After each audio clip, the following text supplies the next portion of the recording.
Morning everybody and welcome back to another War Thunder video. Don't worry too much about the footage in the background, it's purely for visual purposes.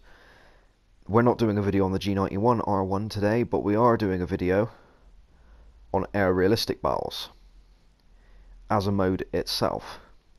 This is going to be a pretty short video, it's mostly just going to be me thinking out loud.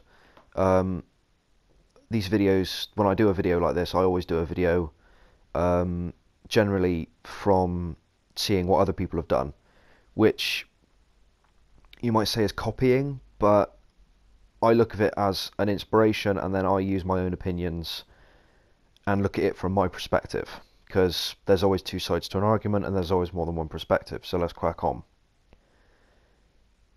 Certain people are of the opinion that, generally speaking, Air RB has been somewhat neglected ever since the addition of ground forces about 3 years ago, and generally I would agree with this.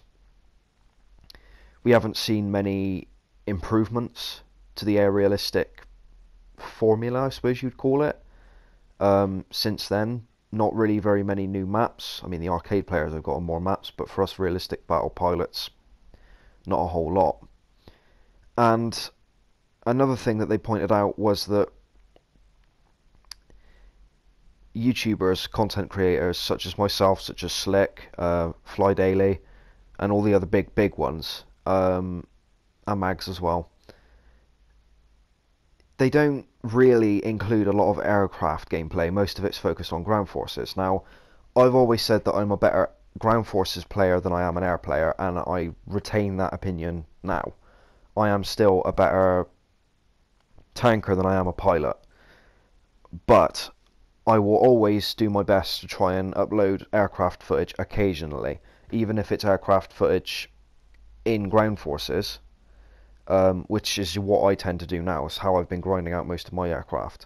I've been using aircraft in a lineup and then spawning them out when and if is possible. But there will be Air RB matches as well, so this is just one, although this is just a snippet. I'm perfectly happy with doing air content. I don't see why people seem to think it's an issue. I know that a lot of people, like I said, think that YouTubers shy away from it, and I think that is kind of true to a certain extent, but that doesn't, you can't paint everybody with the same brush. YouTubers are going to have different opinions on air, whether they're going to bother covering it or not. And even though somebody said, you know, there's not been really any big differences in Air RB recently, we've had 2 new air tech trees added. You know, so the Italians and the French, and obviously the French are going to be getting their ground forces soon, TM. Although that is going to be for another video that will be coming up today as well, regarding French ground forces. There will be another video today because chances are I won't upload a video tomorrow. So let me know what you guys think down in the comment section down below. I'd like to hear your opinions on this. Like, share and subscribe if you want to see more. And I'll see you guys in the next video. Cheers!